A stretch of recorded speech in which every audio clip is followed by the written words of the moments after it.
नमस्कार दोस्तों, मेरा नाम यज्ञ बल्कि शर्मा है और मैं कल्प लैबोरेटरी से हूँ। जैसा कि मैंने आपको अपनी लास्ट वीडियो में बताया था कि कोरोना वायरस कैसे इन्फेक्शन कॉज करता है, तो उसके बारे में आपको कुछ रिसेप्टर के बारे में बताया था। कोरोना वायरस का पूरा एक डायग्राम स्ट्रक्चर पूरा मैंने आपको बताया था, उसकी फैमिलीज के बारे में बताया था। आज मैं आपके लिए कुछ थोड़ा नया लेके आया हूँ। जैसे कि मेरे शायद के कुछ व्यूअर्स हैं, तो वो लोग मेरे से बोले थे कि सर ये बताइए कि हॉट स्पॉट क्यों बोलते हैं। ये आजकल कोविड-19 को लेके सरकार हॉट स्पॉट वर्ड का बहुत ज़्यादा यूज़ कर रही है, तो इसका मतलब क्या है हॉट स्पॉट का। तो आज मैं आपको हॉट स्पॉट के बारे में सारी जानकारी देने जा रहा हूँ कि हॉट स्पॉट एक्चुअल में होता क्या है और सरकार किस तरीके से इन चीज़ों का पालन करती है, किस तरीके से इनको हॉट स्पॉट को आइडेंटिफाई करती है, फिर उसका ट्रीटमेंट करती है। तो देखिए, जानते हैं हॉट स्पॉट कोविड-19 क्या है। What are the hot spot कोविड-19, राइट।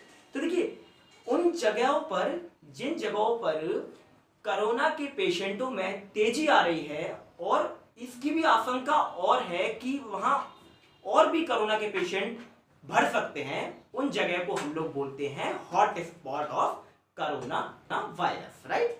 तो उसको हम लोग क्या बोलेंगे, hot spot of corona virus. जैसे कि मैं आपको एक एग्जांपल लेके बताता हूं कि देखिए, यदि आपने देखा होगा कि दिल्ली के निजामुद्दीन में तबलीगी जमात के जो लोग पाए गए थे, तो उनसे क्या हुआ था कि जैसे कि एक पेशेंट मिला, तो एक पेशेंट का पूरा क्लस्टर बना। तो सरकार ने उस पूरे क्लस्टर को आइडेंटिफाई किया। क्लस्टर मतलब कि वो कितने लोगों से मिले, जाके कहाँ कहाँ मिले, तो उस एरियाज को वो क्या करेगा, सरकार क्या करेगी, कॉन्टेक्ट ट्रेसिंग करेगी। कॉन्टेक्ट ट्रेसिंग करने के बाद उन सारे जिन जिन लोगों से मिले हैं उसको आइडेंटिफाई करेगी, देन उनका ट्रीटमेंट करेंगी, राइट, और उनकी मॉनिटरिंग करेंगी, उस एरिया को मॉनिटरिंग करेंगी और सैनिटाइजेशन उन एरियाज का बढ़ जाएगा, राइट। तो इसको ही हम लोग बोलते हैं हॉट स्पॉट। जैसे कि आपको पता है कि, और देखिए एक चीज और है इसमें कि कोई भी कोरोना पेशेंट जो है वो मिला है, यदि कोई भी कोरोना पेशेंट यदि मिला है, तो ये जरूरी नहीं है कि वो जिसके भी कांटेक्ट में आया है वो नेगेटिव पॉजिटिव हो, ठीक है, चाहे वो नेगेटिव ही क्यों ना हो, बट उस एरिया को हॉट स्पॉट सरकार घोषित कर देगी,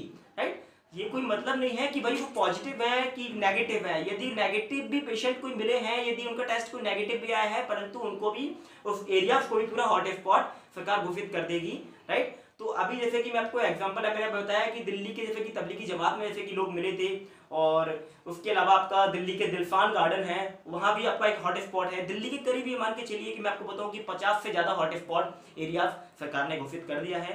पंजाब की बात करूँ तो वहाँ 30 से ज़्यादा है। यदि महाराष्ट्र की बात करूँ तो वहाँ भी करीब 80 से ज़्यादा करीब आपके हॉट स्पॉट हैं, ठीक। और यदि महाराष्ट्र के पुणे में है, मुंबई में है आपके, ठीक है, राजस्थान के टोंक में है आपके, भीलवाड़ा में है आपके, ठीक है, इस जगह भी बहुत सारे हॉट स्पॉट हैं। करीब मान के चलिए कि मैं यदि बात करूँ तो पूरे इंडिया में करीब नहीं तो आपके 300 से 400 हॉट स्पॉट सरकार ने घोषित कर दिए हैं।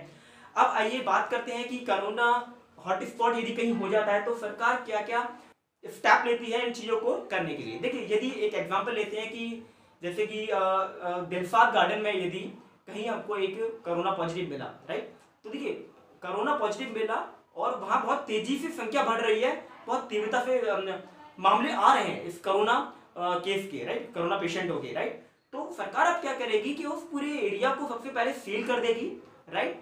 फिर वो आइडेंटिफाई करेगी जो भी पेशेंट फर्स्ट जो मिला है वो किस किस से कांटेक्ट में आया है, तो उन सबको वो क्वारंटीन करेगी, आइसोलेशन वार्ड में डालेगी, राइट। उस एरिया की पूरी मॉनिटरिंग होगी।